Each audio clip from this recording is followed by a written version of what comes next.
Bonjour, je suis Sylvia Debona, coach certifiée, esthéticienne holistique et formatrice. Dans ces podcasts, je m'adresse à vous, esthéticiennes passionnées et chefs d'entreprise qui souhaitez entreprendre avec plus de sens et vous épanouir dans un métier qui vous ressemble. À chaque épisode, je vous propose un moment d'inspiration, de réflexion. Je vous partage des outils concrets pour vous aider à rebondir, à entreprendre avec plus de sens, de sérénité et d'authenticité. Si vous appréciez ces podcasts, pensez à vous abonner et à partager. Je vous souhaite une belle écoute. Bonjour et bienvenue dans cet nouvel épisode. Aujourd'hui, on continue de parler des drivers. Et pour rappel, un driver, c'est des comportements automatiques qu'on peut avoir. Et ces comportements, on les a acquis en quelque sorte durant notre enfance. Et c'est des phrases, des mots, des comportements qu'on a pu enregistrer dans notre inconscient. Et du coup, nos comportements sont automatiques, on ne s'en rend même pas compte. Donc, le driver fait des efforts. C'est une personne qui a entendu dans sa vie que pour être aimé, il fallait faire des efforts. Et il a entendu des phrases comme « Si tu veux y arriver, il faut que tu te donnes du mal. On n'a rien sans rien. » Alors, cette personne va tout faire dans l'effort. Tout ce qu'elle entreprend doit demander beaucoup d'énergie, beaucoup de temps, de courage, de dépassement de soi, même quand ce n'est pas nécessaire. C'est quelqu'un qui va s'imposer des efforts constants, comme en fait une norme de vie. Et surtout, elle attend la même chose des autres. Concrètement, en fait, dans ton quotidien, par exemple, d'esthéticienne ou de chef d'entreprise, qu'est-ce que ça peut donner? Eh bien, en fait, tu vas peut-être refuser de déléguer parce que tu préfères faire toi-même. Tu sais qu'au moins, ça sera mieux fait. Euh, Tu as peur de paraître paresseuse ou alors de ne pas te donner assez les moyens.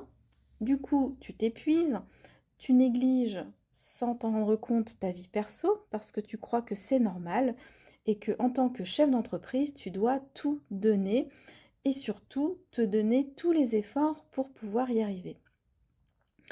Et si tu as une équipe, et ben en fait, ton management, il sera très exigeant.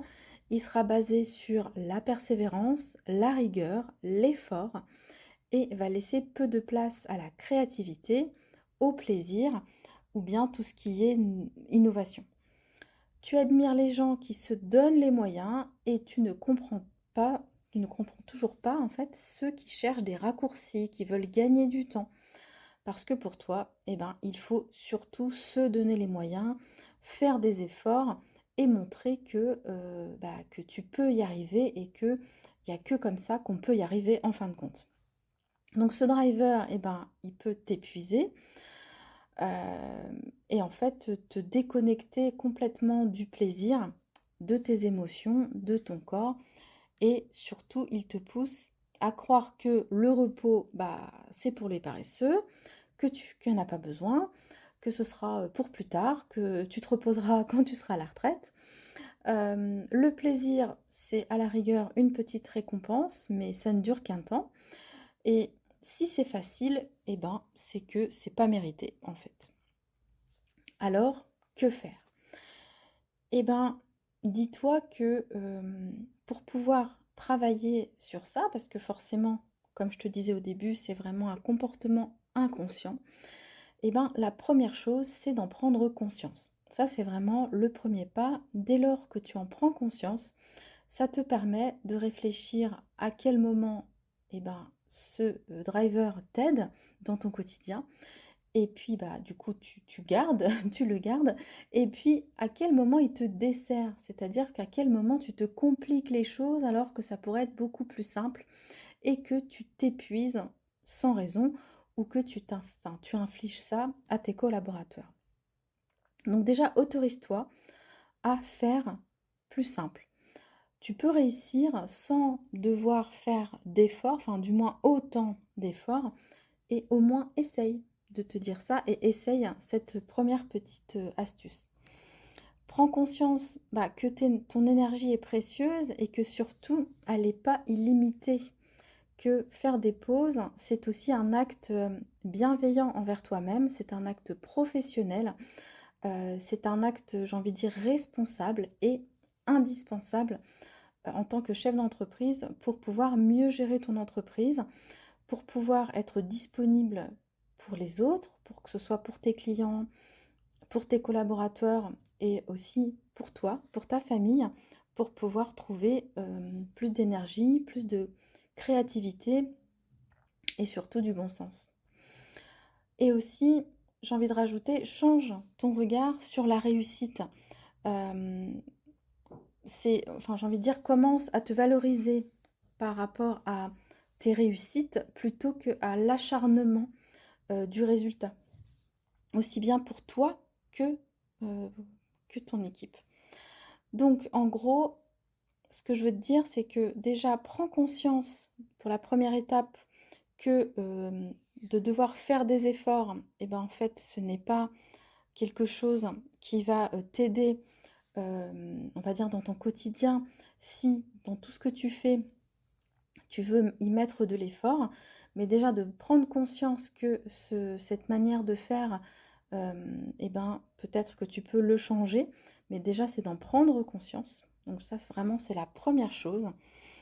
Et aussi, ensuite de te poser la question, comment est-ce que tu pourrais atteindre un objectif avec du plaisir, avec plus de simplicité, avec plus de respect envers toi-même, envers les autres.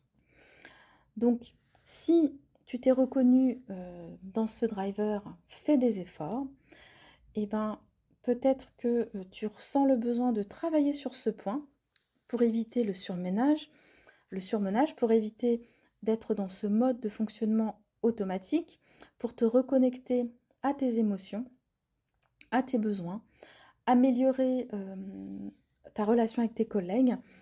Eh bien écoute, tu peux déjà, la première chose, bravo si tu en as déjà pris conscience, mais sache que c'est possible de changer ce fonctionnement.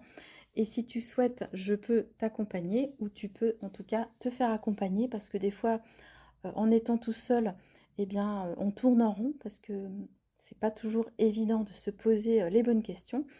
Eh bien, en tout cas, n'hésite pas à me contacter.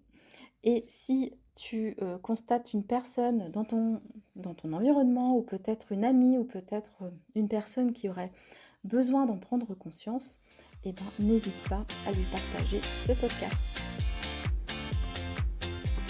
Merci d'avoir écouté cet épisode. Avant de partir, abonnez-vous pour recevoir les prochains épisodes et partagez pour que cela puisse servir à d'autres personnes. Je vous remercie et vous dis à très vite.